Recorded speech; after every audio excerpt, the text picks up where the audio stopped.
I noticed nandito ka sa labas. Yung ibang mga congressmen nandun sa loob, pinapapasok. Ano yun, ayaw kang papasukin? Hindi, may pending meeting ako with Speaker Romualdez, kakausapin ko siya. So, gusto kong sabihin sa kanya, "Ay, bye-bye. Bye-bye, crocodile."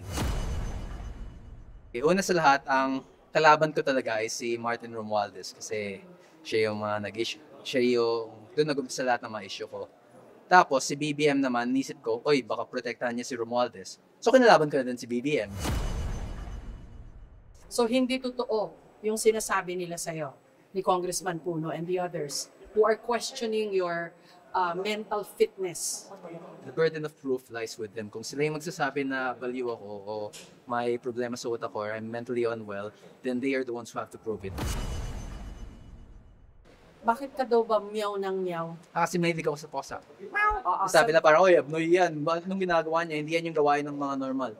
Kasi sabi, ang response ko naman yun, kay Kong Ferrer of Gentry, ang response ko naman sa kanya, ano gawain ng mga normal na congressman? Magnakaw?